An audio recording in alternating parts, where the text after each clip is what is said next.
Students, कल की class में हीमोग्लोबिन के बारे में डिस्कस कर रहे थे। आज उसी का आगे वाला पार्ट देखते हैं। हीमोग्लोबिन के बारे में डिस्कस कर रहे थे। हीमोग्लोबिन कहाँ प्रेजेंट होता है? आरबीसी के अंदर की तरफ। हीमोग्लोबिन के कारण ही आरबीसी का कलर कैसा होता है? रेड होता है। तो हीमोग्लोबिन आरबीसी के अंदर पाया जाने वाला मोइटी है और उसके साथ में ग्लोबिन प्रोटीन प्रेजेंट होती है। तो हीमोग्लोबिन में क्या प्रेजेंट होता है? हीमोग्लोबिन में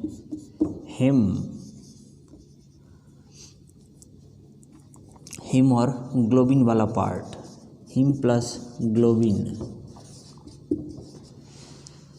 हिम के बारे में बात करें तो हिम में 4 मोइटीज होती है। किसकी?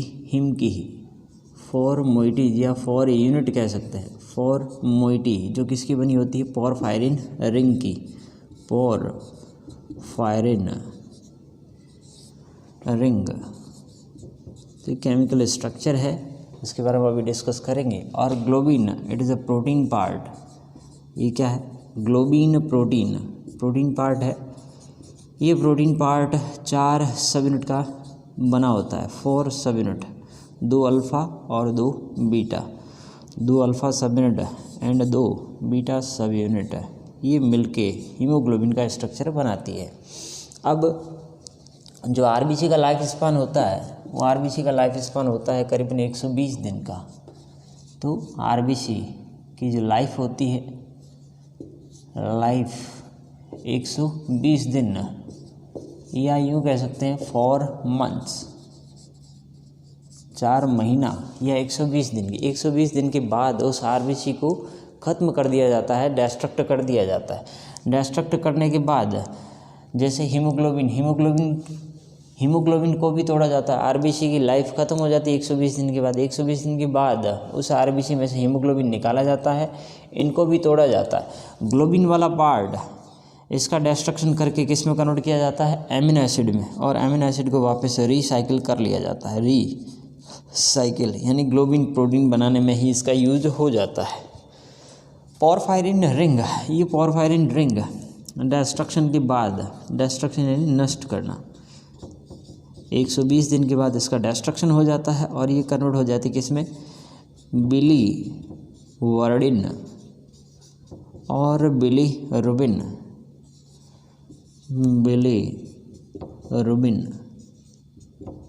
तो ध्यान रखना है, बिलीवर्डिन इसका कलर होता है ब्राउन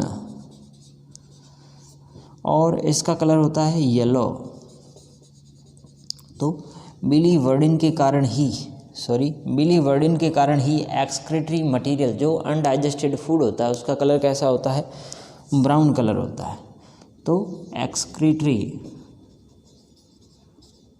एक्सक्रीटरी मटेरियल या अनडाइजेस्टेड फूड कह सकते हैं, कलर ब्राउन इसी वजह से होता है। किस वजह से? बिलीवर्डिन की वजह से। बिलीरुबिन, यू से याद रखना है, urine colour, you for urine colour. Urine colour हल्का येलो होता है, किस कारण से होता है? बिलीरुबिन के कारण यूरिन कलर, और यूरिन कलर लाइट येलो होता है। तो ये ध्यान रखने की बात है, पूछा जाता है कॉम्पिटिटिव एग्ज़ाम्स जो होते हैं बिलीरुबिन का, या फिर यूँ पूछ सकते हैं यूरिन में कौन सा पिगमेंट पाया जाता है? तो बिलीरुबिन। और एक्सक्रीटरी मटेरियल का जो ब्राउन कलर होता है, बिलीवर्डिन के कारण होता है। तो ये ध्यान रखने की बात है।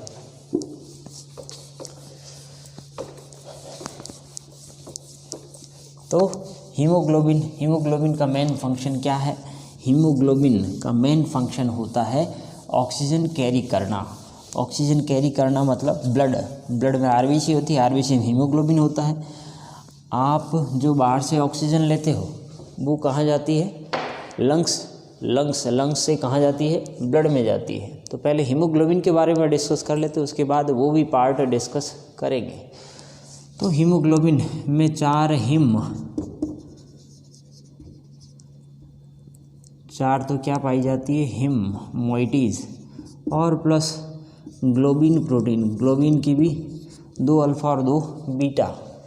कुल मिला के इस टाइप का कुछ स्ट्रक्चर होता है कि भाई 4 हिम मोइटीज़ हो गई, उनमें Fe+2 यानी फेरस वाली फॉर्म प्रेजेंट होती है आयरन की। आयरन की फेरस वाली फॉर्म, फेरस यानी Fe+2, Fe+3 फेरिक वाली फॉर्म होती है। तो Fe+2 कुछ इस तरह का स्ट्रक्चर होता है हीमोग्लोबिन का।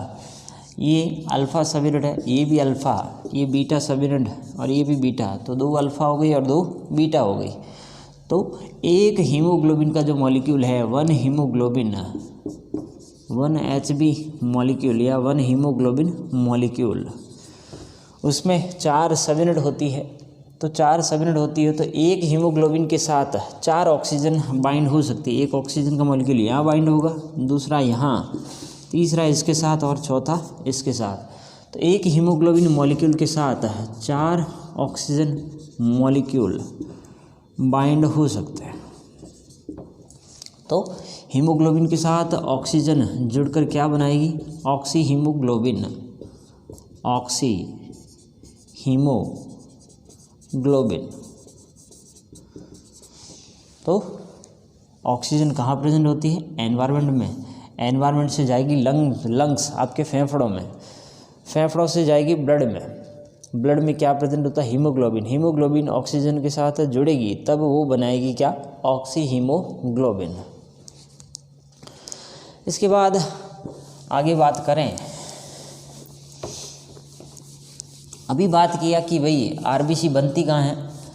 बोन मैरो में बनती है। अपने 2 लीनियज पढ़ी थी कि भाई एक तो लिम्फोइड लीनियज थी, दूसरी माइलॉइड लीनियज थी। मैंने थोड़ा गलत लिखवा दिया था, करेक्शन कर लेना।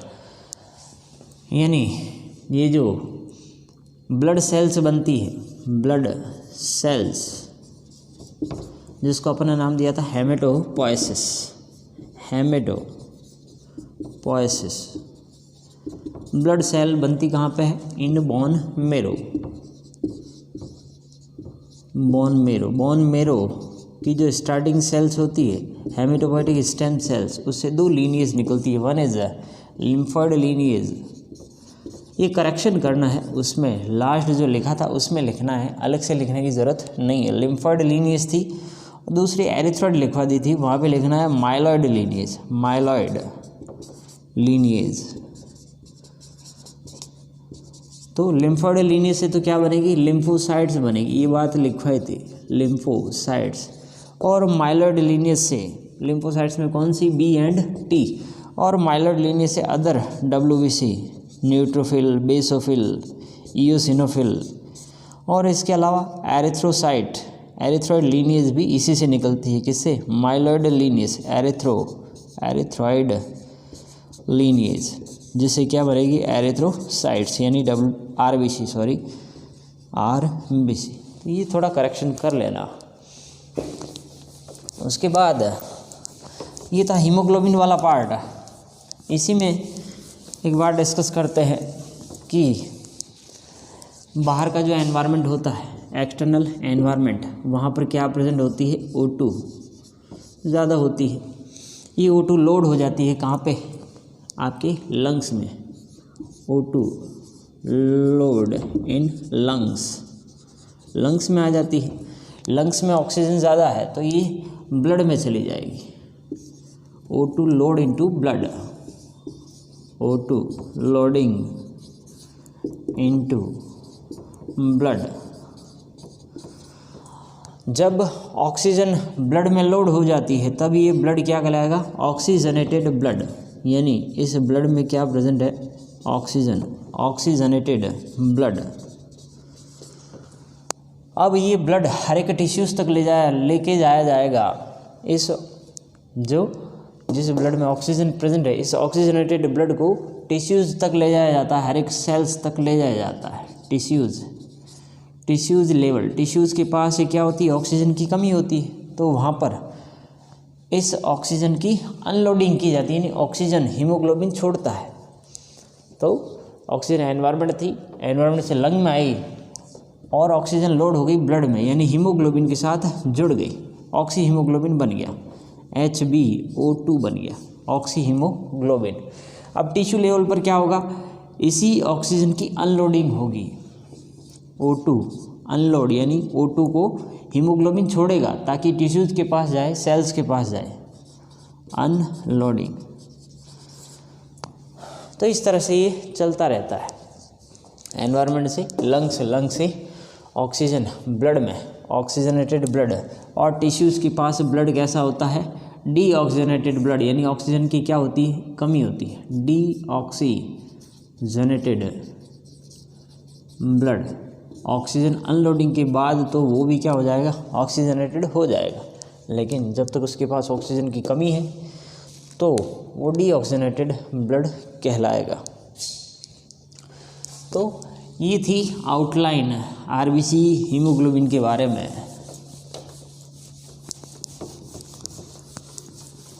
इसके अलावा एक इम्पॉर्टेंट पॉइंट है हीमोग्लोबिन से रिलेटेड, उसके बारे में डिस्कस कर लेते हैं। एक केमिकल है दैट इज़ नाइट्रेट, नाइट्रेट या यूँ कह सकते हैं यूरिया। यूरिया में भी क्या होता है, नाइट्रेट ही होता है, यूरिया केमिकल, या नाइट्रेट या यूरिया। नाइट्रेट या यूरिया ये अगर हीमोग्लोबिन के साथ बाइंड हो जाए, यूँ कह सकते हैं आप पानी पी रहे हो, उस पानी के अंदर नाइट्रेट की मात्रा ज़्यादा है, अगर नाइट्रेट आपके ब्लड में चला जाए तो वो हीमोग्लोबिन के साथ बाइंड हो जाता है। वैसे तो हीमोग्लोबिन की जो बंधुता है वो ऑक्सीजन के साथ ज़्यादा है, हीमोग्लोबिन ऑक्सीजन एफिनिटी, इसको हीमोग्लोबिन ऑक्सीजन बंधुता कहते हैं। लेकिन अगर ब्लड में नाइट्रेट उतर गया, ब्लड में या जो पीने का पानी है उसमें, तो ये नाइट्रेट करेगा क्या, जो हीमोग्लोबिन है, हीमोग्लोबिन में आयरन किस फॉर्म में प्रेजेंट होता है, Fe+2, यानी फेरस की फॉर्म में, फेरस की फॉर्म में प्रेजेंट है, किसमें, हीमोग्लोबिन में। यही हीमोग्लोबिन के साथ अगर नाइट्रेट आ जाए, क्या, नाइट्रेट या यूरिया, तो अब ये Fe+2 किस में चला जाएगा, Fe+3 में चला जाएगा। तो हीमोग्लोबिन नाइट्रेट के साथ जुड़ गया तो अब क्या बना देगा वो, Fe+3, दैट इज़ फेरस वाली फॉर्म। हीमोग्लोबिन तो है लेकिन वो फेरस से किस में चला गया है, फेरिक वाली फॉर्म में, Fe+3 में। जो हीमोग्लोबिन की फॉर्म है उसमें Fe+3 है, तो ऐसा हीमोग्लोबिन क्या कहलाएगा, मैथ हीमोग्लोबिन, मैथ हीमोग्लोबिन। ये कंडीशन क्या कहलाएगी, मैथ हीमोग्लोबिन। यानी हीमोग्लोबिन तो है, हीमोग्लोबिन में फेरस वाली फॉर्म नहीं होके कौन सी फॉर्म है, फेरिक वाली फॉर्म Fe+3। ये Fe+3 वाली फॉर्म अब ऑक्सीजन की अनलोडिंग होने ही नहीं देगी। अपना पर्पज़ क्या था कि भाई हीमोग्लोबिन को ऑक्सीजन के साथ जोड़ना है। जब लंग्स यानी फेफड़ों से ऑक्सीजन ब्लड में जाएगी तो ब्लड में वो किसके साथ जुड़ जाती है, हीमोग्लोबिन के साथ। इस ऑक्सीजनेटेड ब्लड को टिश्यूज़ तक ले जाया जाता है, टिश्यूज़ के पास ले जाके हीमोग्लोबिन ऑक्सीजन की अनलोडिंग कर देता है, छोड़ देता है, ताकि उन टिश्यूज़ को ऑक्सीजन मिले और वो उस ऑक्सीजन का यूज़ करके एनर्जी बना सकें। लेकिन नाइट्रेट के साथ अगर हीमोग्लोबिन की बंधुता हो गई तो हालांकि ऑक्सीजन हीमोग्लोबिन के साथ जुड़ी हुई है, लेकिन ये नाइट्रेट फेरस वाली फॉर्म को किस में ले जाता है, फेरिक वाली फॉर्म में। अगर फेरिक वाली फॉर्म में चला गया तो ये ऑक्सीजन को छोड़ेगा ही नहीं, अनलोडिंग होने ही नहीं देगा और टिश्यूज़ को ऑक्सीजन मिल नहीं पाएगी, तो हाइपोक्सी कंडीशन आ जाती है और इस कंडीशन को ब्लू बेबी सिंड्रोम कहा जाता है। तो ये मैथ हीमोग्लोबिन कैसी कंडीशन है, हाइपोक्सी कंडीशन, यानी ऑक्सीजन की कमी हो जाएगी। ऑक्सीजन तो है बॉडी में, हीमोग्लोबिन के साथ ऑक्सीजन तो जुड़ी हुई है, लेकिन वो काम की नहीं है। काम की कैसे नहीं है, क्योंकि वो अनलोड हो ही नहीं रही है, हीमोग्लोबिन उसको छोड़ ही नहीं रहा है, तो छोड़ेगा नहीं तो टिश्यूज़ तक पहुंचेगी कैसे। तो ये कंडीशन कहलाएगी हाइपोक्सी कंडीशन, यानी ऑक्सीजन की कमी, या इसका दूसरा नाम ब्लू बेबी सिंड्रोम पूछा जाता है कॉम्पिटिटिव एग्जाम में, ध्यान रखना, ब्लू बेबी सिंड्रोम। तो ब्लू बेबी सिंड्रोम डिजीज किससे रिलेटेड है, नाइट्रेट या यूरिया से। मैथ हीमोग्लोबिन क्या होता है, मैथ हीमोग्लोबिन फेरस वाली फॉर्म किस में चली जाती, फेरिक वाली फॉर्म में। तो ये बातें ध्यान रखने की है, इंपॉर्टेंट है, पूछा भी जाता है किसके बारे में, नाइट्रेट, यूरिया, मैथ हीमोग्लोबिन या blue baby syndrome. Thank you so much.